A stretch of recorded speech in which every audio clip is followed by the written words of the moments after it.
మిథున మీద దేవాకి ఎంత ప్రేమ ఉందో ఈరోజు ఎపిసోడ్లో మొత్తం బయట పెట్టడం అయితే జరుగుతుంది. అంటే మిథునని ప్రేమిస్తున్నానని ఐ లవ్ యూ మిథున అంటూ చెప్పాడు.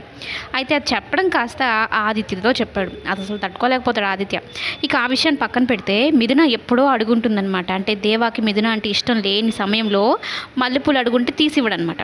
ఆ పూలు చూడగానే గుర్తుకొచ్చి అప్పుడు నేను బాధ పెట్టాను కదా మిథునని, ఇప్పుడు పూలు తీసుకొని వెళ్తే సంతోషపడుతుందని అయితే అనుకొని పూలు అయితే తీసుకుని వస్తాడు. ఇవ్వడానికి ఎంత ఇబ్బంది పడతాడో, కాలు పిల్లిలాగా అటు ఇటు తిరుగుతాడే తప్ప పూలు ఇవ్వడు. అయితే మిథున ఉంటూ నీకు తినడానికి ఏమైనా తీసుకొస్తానని అయితే అనుకుంటూ వెళ్తూ ఉంటే మిథున ఆగు అని చెప్పని మల్లెపూలు అయితే ఇస్తాడనమాట. దేవా, ఇది నా మీద ప్రేమతో తీసుకొచ్చావా లేకుంటే మొక్కుపడిగా ఏదో క్యాజువల్గా తెచ్చావా అంటే నోరు తెరిచి చెప్పొచ్చు కదా, నేను నీకోసమే తెచ్చాను, నీ మీద ప్రేమతో తెచ్చాను అని సిగ్గుపడుతూ ఉంటాడు. అయితే మిథున అర్థం చేసుకొని కొంతసేపు ఆట పట్టిస్తుంది. అయితే ఆదిత్య దేవాకి ఫోన్ చేసి నీతో నేను పర్సనల్గా మాట్లాడాలి, ఒకసారి రావా కలవాలి అని అయితే చెప్తాడు. సరే అని వెళ్తాడు.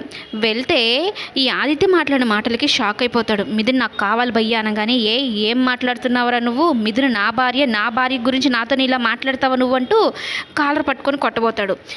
నా ప్రాణం పోయినా సరే నా భార్యని వదులుకోవడానికి నేను సిద్ధపడను రా అని అంటూ ఉంటే అప్పుడే మిథున కూడా అటు వెళ్తూ ఉంటుందన్నమాట. ఓహో, నువ్వు మిథున వదలాలి అంటే నీ ప్రాణం పోవాలా, అయితే నీ ప్రాణమే తీసేస్తాను అని చెప్పని గన్ తీసి మిథునేమో వస్తూ ఉంటుంది, దేవ ఏమో అటువైపు తిరిగి ఉంటాడు, వెనకాల నుంచి కాల్చేయబోతాడు అనమాట. కాల్చేయబోతాడు. కానీ ఇక్కడ జరిగే ట్విస్ట్ ఏంటి అంటే కాల్చే సమయానికి మిథున చూసి మిథున అడ్డుపడిపోతుంది, కథలో రివర్స్ అవుతుంది. ఆదిత్య ఏం చేస్తాడు, దేవానే మిథునను కాల్ చేశాడు అన్నట్టుగా స్టోరీ క్రియేట్ చేయబోతున్నాడు. మొత్తం ఇదైతే కథలో ఒక పెద్ద ట్విస్టే ఇవ్వబోతున్నాడు ఆదిత్య. మరి ఏం జరగబోతుందో కమింగ్ ఎపిసోడ్